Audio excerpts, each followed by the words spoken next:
Fala galera, muito bom dia, seja bem-vindo ao Café com Traders de hoje, dia 18 de maio, segundona. Vamos lá começar o mercado internacional primeiro. Hoje promete ser um dia positivo para os mercados, tá galera? Então tanto na parte à vista aqui a gente começa com o S&P se valorizando 0,40 e o Dow Jones 0,25, o que deve colocar para a gente um dia, ou mostra para a gente um dia mais neutro.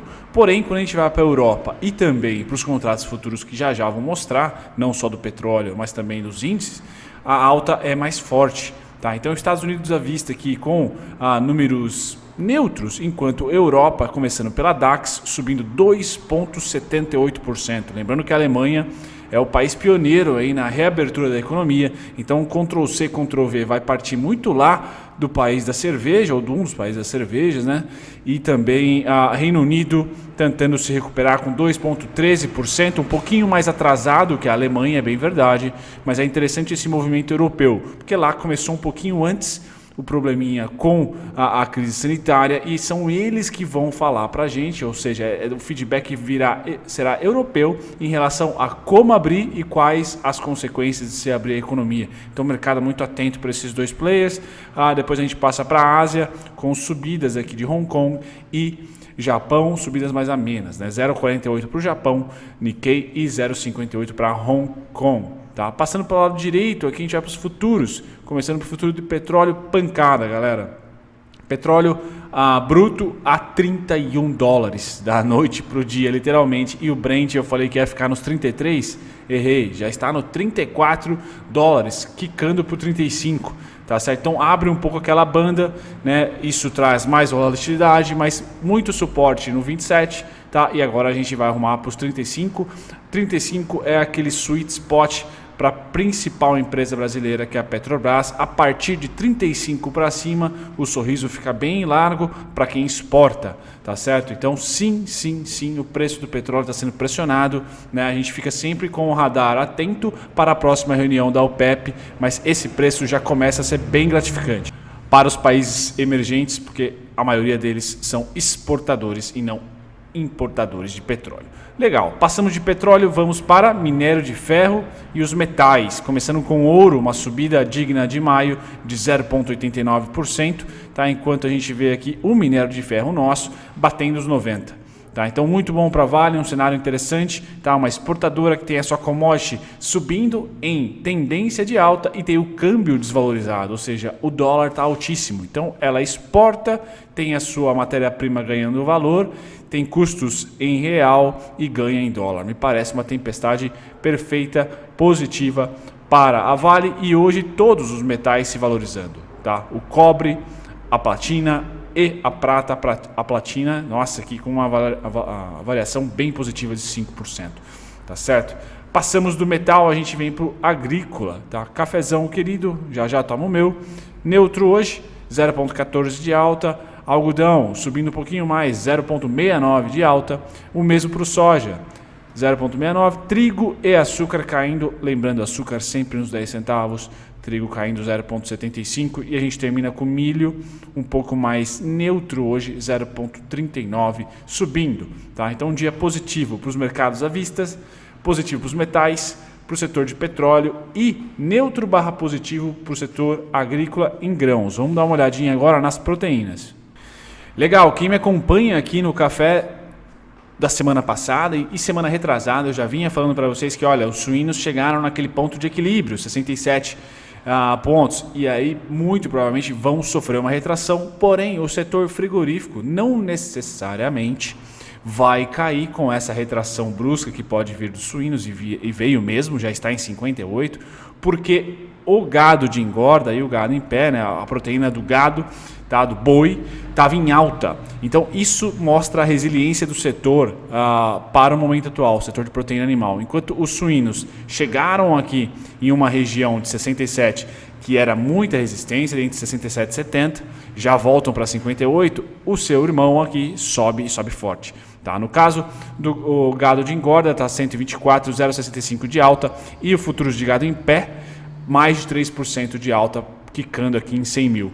Tá? Então isso é muito interessante, tem essas duas vertentes. Lógico que o frango também acaba correndo por fora, mas os contratos mais líquidos ficam pelo bovino e o suíno. Enquanto o suíno aqui deu uma desacelerada, o bovino foi lá e meteu bala numa marcha, na quinta marcha, e está subindo. Tá? Isso é interessante, essa dinâmica deve perdurar, eu acho que até o fim dos lockdowns ou o fim dessa crise sanitária atual, primeiro semestre pelo menos. Tá? Isso traz uma segurança para quem é investidor e também para a economia real do curto prazo. Tá? Quem que não quer ter segurança agora? E isso pode ser demonstrado aí pela precificação das commodities.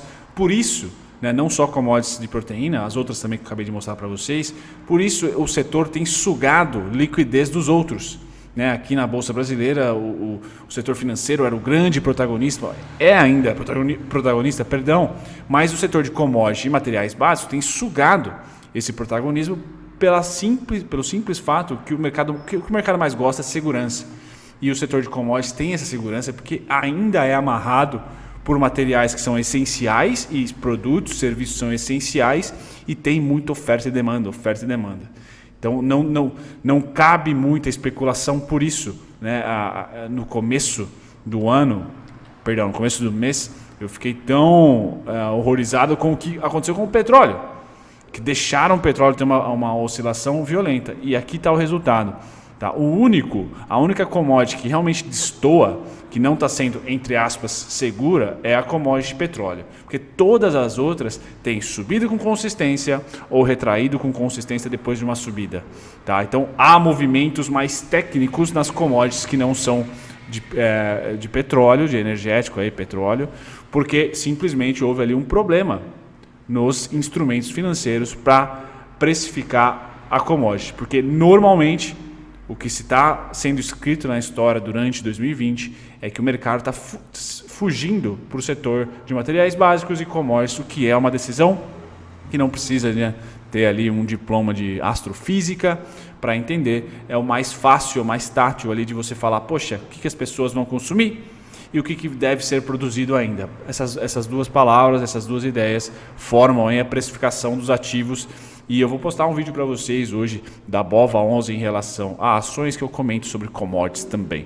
Pois bem, passamos do agrícola, a gente volta agora para os índices futuros. Então você que opera aí a mini índice ou mini dólar, tá? Ou cheio de ambos, hoje é um dia interessante para você. Né? É o dia que sempre tem que torcer para o gap não ser de muita alta no começo, na abertura, para que se consiga operar a tendência durante o pregão da Bovespa futuro, da BMF. Então, S&P subindo 1,50, Nasdaq subindo 1,17, Dow Jones subindo 1,54. Nós, Brasil, estamos seguindo muito os Estados Unidos, não só porque eles são o principal mercado acionário do mundo, mas também eles estão mais próximos de nós em relação às consequências da pandemia. Tá, eles pegaram um pouquinho antes, mas a Europa foi bem antes. Tá, então descolou a Europa da América por um momento e a gente então está muito correlacionado com a S&P. Né? Essa alta de 1,50 pode ser refletida numa abertura de 2, numa abertura de 2,5, numa abertura de 1,50 do nosso índice futuro, por exemplo. Tá? Então é importante eu salientar para vocês que nos Estados Unidos subindo, a gente provavelmente sobe junto e o mais interessante, bem correlacionado, até com as porcentagens, tá bom? Então tá aqui, Estados Unidos subindo, Nikkei subindo 1,30 e Europa, eu simbolizei aqui pela DAX, subindo 2,79. Então realmente a Alemanha é o país mais bullish de todos eles, é o que a gente sabe, eu não estou na Alemanha para dizer de fato, mas é o país que tem gerenciado melhor a crise e está aqui o resultado, tá? O mercado não tem problema nenhum em relação à crise, ele só não gosta de fumaça, ele só não gosta de não ver o fim do túnel ou de não ter noção da luz. Então a Alemanha me parece organizar muito bem a sua saída, bem como organizou muito bem o controle. Tá? Então é um Ctrl+C e um Ctrl+V necessário não só para o Brasil, mas para o mundo inteiro. Né? Interessante como a Alemanha conseguiu estar no meio de vários epicentros ali mais tenebrosos da pandemia e saiu muito bem, está se saindo menos pior, lógico que teve óbitos, triste demais, mas ela é ali, de repente, representa a melhor luz que nós temos na Europa. Tá certo? Bom, passamos aqui nos contratos futuros, um dia positivo promete ser, a gente vem para os fluxos gringos. Então, o nosso juros continua na venda, mas sem tendência, então já há comprinhas de venda. É muito interessante olhar o movimento do contrato de juros futuro pelos gringos que tem o maior volume, por quê? Se você está espantado com o dólar, quanto mais compras houver aqui em juros futuro, mais forte o sinal é que o dólar está se aproximando de um topo. Tá? Porque juros com tendência de alta, o câmbio se aprecia, ou seja, o real ganha valor. Então o dólar deve cair. Tá? Pressiona o dólar para baixo. Então é bacana ter esse movimento aqui da semana passada de compra, tá certo? Porém, ainda temos bom saldo vendedor. Contrato mensal, vamos ver como que vai ser o contrato, a abertura do contrato do mês seguinte, né, de junho, mas é importante ter compras, não continuaram a tendência de queda para uma Selic, por exemplo, de 2, de 1 ou de 0. Legal, passando então no contrato futuro, a gente vai para dólar. Dólar continua o contrato mais estável, mais equilibrado, ninguém vende, se vende a compra. Tá certo? Então foi um dia vendedor no dia 15 aqui como nós temos, mas o saldo do contrato mensal é bem positivo e com consistência, não é aquele positivo em tendência mais, tá certo? Mas é aquele positivo do tipo, olha, caiu, comprei e largo, cai, compra, faço uns pontinhos, largo, cai, compra, faz uns pontinhos, largo. Não há aquela compra para rolagem ou aquela compra que perdurou o mês inteiro. São compras consistentes, mas não são compras crescentes. Tá? Lembrando, tem muito institucional brasileiro vendido em dólar. Tá? Vendido em dólar. Então o gringo vai fazer esses caras suarem, assim como está fazendo o ministro da Fazenda suar. Tá? Não tenho dúvida que a especulação em dólar é a mais forte que nós temos. Dentro dos contratos que nós temos, é a mais pesada. Tá? O mercado, entre aspas, né, as instituições financeiras estão especulando forte na compra do dólar. Por isso que ele é tão resiliente aqui. Esse gráfico eu trago para vocês, galera, lá da Gringolândia, créditos para ele, para o Renatão, o Ibovespa de 95 a 2020. Então vejam, eu já trouxe para vocês uma vez, mas só para vocês terem noção que em 98 nós caímos aqui 33,46% no índice Ibovespa aqui, no caso, na época. Depois, em 2008 foi 41%. E em 2020 nós caímos 32%. Então são as três grandes variações, só para vocês terem como curiosidade do que representou, está representando 2020 em relação ao histórico de 95 para cá. Tivemos somente duas crises que foram mais agudas em termos de precificação do Ibovespa. Lembrando, variação em porcentagem. Passando aqui agora, nós temos o Ibovespa futuro, que deve, galera, lembra que eu falei para vocês da barriga lá, quem me acompanha aqui no café, deve mudar para baixa. Tá? E mudar para baixo é ruim, Bruno? Não necessariamente, porque se eles começam a vender o curto prazo, que é representado pelo contrato futuro, muito provavelmente eles têm duas opções. Continuar comprando dólar, tá certo? Que também é curto prazo, e entra o mercado à vista. Entre o médio e longo prazo, entre as ações. E aí, para quem é estoque, para quem está nas ações e não opera contrato futuro, começa a ter, muito provavelmente, temperamento, né, altista, tá? Volume comprador na bolsa, o que não existiu e não existe em maio. Tá? Então aqui estão começando a vender contrato futuro. E o que eles podem fazer? Continuar comprando dólar e comprar juros, esquecer a bolsa. São dois ambientes, dois tipos de estratégia que os gringos podem estar fazendo, e a gente vai acompanhar aqui todos os dias, tá? Mas o índice futuro perde tração. Tá? Vamos para o índice à vista, a tração continua extremamente negativa. Então percebam que o verde claro é o fluxo do gringo. Ele vendeu todos os dias de maio. Tá? Nós tivemos aqui um spike de compra. Se o gringo não veio junto com essa compra, o que aconteceu com o preço? Volta. Um spike de compra, o gringo não veio junto? Volta. Tá? Então, infelizmente ou felizmente, os gringos têm muito peso aqui. Eles brincam de volatilidade com os mercados emergentes. No caso do Brasil, que é o mais líquido entre eles, não é diferente. Vejam o tamanho do saldo negativo dos gringos. Como o Renato fala, sentando a mamona no nosso mercado de médio e longo prazo, no nosso mercado à vista. Tá, continua negativo, galera. Continua negativo. Eu acho que hoje, né, deve ser um dia que o índice futuro deve apresentar uma comprinha aqui, tá? E o mercado à vista ainda negativo. Se hoje houver fluxo negativo por parte do índice futuro, tá? E começar já a embicar aqui para venda, eu começo a olhar com bons olhos já o mercado de médio e longo prazo. Não acredito na segunda alternativa que eu dei para vocês, que o gringo vai comprar juros e dólar. Vai esquecer a bolsa. Eu acho que ele vai comprar a bolsa. Então vamos continuar acompanhando. Calendário econômico não temos nada hoje. E as principais oscilações de ontem, lembrando do volume, quem que eu destaco aqui? As commodities de ferro, tá? Então as ações que utilizam o minério de ferro, então GGBR, tá? Deixa eu aumentar aqui, GBR, Vale, são os grandes destaques, devem continuar sendo destaque de volume e também de alta.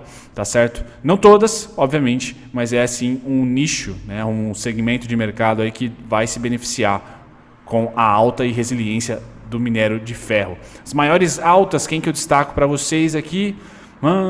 Deixa eu ver. BK teve um fundo comprando e ó, gringo compra BK, bum, sobe. Eu postei para vocês aqui o fato relevante. Ering, estou de olho. São as maiores. A Ering começou a ser vendida no... Tem um rumor aí que a Ering começou a ser vendida no Carrefour, se não me engano. Camisas da Ering. Isso é interessante, né? A empresa se tentando, né, moldando o seu formato de venda, se adaptando à crise atual. Então, a Ering ali seria o destaque, junto com o BKBR, tá certo? Depois, as maiores baixas eu trago para vocês. GGBR está na maior baixa aqui, né?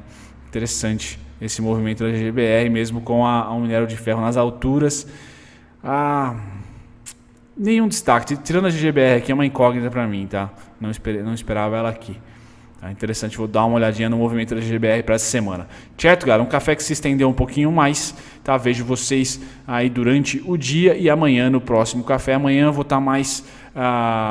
completo para o café. Hoje a minha bochecha está inchada, então a dor de dente ela meio que sumiu de ontem para hoje. Não tomei nenhum remédio, só fiz gelo, tá? E gargarejo, e hoje meio que subiu para minha bochecha a dor. O dente já não está doendo, é a bochecha em cima, embaixo do olho, então meu rosto está um pouco inchado. Não sei não, talvez possa até ser algum tipo de bactéria, algum tipo de... Eu como várias coisas crocantes durante o dia, pode ser que entrou alguma coisa na gengiva, inflamou, enfim, mas vou ver o dentista, por isso talvez eu esteja ausente. Um grande abraço para vocês, não deixem de conferir a descrição desse vídeo aqui com todos os conteúdos gratuitos e também as playlists, galera. Vocês que estão procurando papéis específicos ou playlists sobre ações baratas, dividendos, duelo de ações, visitem a playlist aqui do canal. Tá? Eu dividi certinho por nome do ativo e também por grupo de ativos de dividendos, ações com alto dividend yield, ações que são baratas, ações para especular. Tem várias playlists interessantes e vocês podem ser mais dinâmicos na procura por conteúdo. Um grande abraço, tchau, tchau.